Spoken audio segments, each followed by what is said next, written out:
अवधि की जेल में थे बाबूराव सावरकर। 1937 में जहां पहला हिंदू महासभा का अधिवेशन हुआ, उसकी अध्यक्षता वीर सावरकर जी ने की थी। और भाइयों बहनों, उस कल्पना को देखिए, उस दृश्य की जरा कल्पना कीजिए। हम रामायण का प्रसंग सुनते हैं, उस प्रसंग की आज भी चर्चा होती है कि जब प्रभु रामचंद्र जी, लक्ष्मण जी और सीता जी अयोध्या छोड़कर के लिए वनवास के लिए जा रहे थे। सारी अयोध्या नगरी में लोगों की आंख में आंसू थे और वे अपने पितृवचन के पालन के लिए निकल पड़े थे। कभी किसी ने सोचा होगा कि उस समय उर्मिला की क्या मनस्थिति होगी? कभी किसी ने सोचा होगा? लक्ष्मण जी जा रहे हैं, लक्ष्मण जी की पत्नी उर्मिला जी वहां दूर सजल नेत्रों से दूर से विदाई दे रही है। आप उस दृश्य की कल्पना कीजिए। भाइयों बहनों, जब मैं सावरकर जी के जीवन को पढ़ता हूं, मुझे वो दृश्य याद आता है कि जब एक नौजवान शादी होने के बाद परिवार के सपनों को पूर्ति के लिए, बैरिस्टर बनने के लिए विदेश की धरती पर जाता है,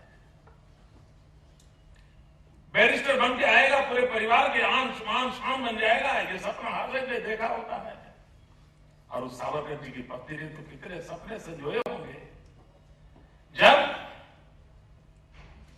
पति ब्रिटिश लंदन में बैरिस्टर की पढ़ाई करते होंगे, कितने सपने देखे होंगे और कितना इंतजार होगा जब बैरिस्टर बन के वापिस आएंगे, तब किस किस प्रकार से स्वागत करने का उनकी पत्नी के हृदय में भाव जगते रहेंगे।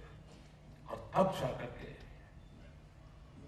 कल्पना कीजिए, जब वीर सावरकर जी को हथकड़ियों से बांध करके, पैर में बेड़ी लगा करके हिंदुस्तान के समुद्री तट पर लाया जाए और ट्रेन से वो जब गुजरते थे, अंडमान के लिए ले जाया जा रहा था और रेलवे स्टेशन पर वीर सावरकर की पत्नी दूर से सजल नेत्रों से देखती थी कि जिस पति को बैरिस्टर बनने के लिए विदाई दी थी, जो बैरिस्टर बनने के बजाय आज जीवन भर के लिए 50 साल की सजा हो चुकी थी, क्या बीती होगी उस मां पर?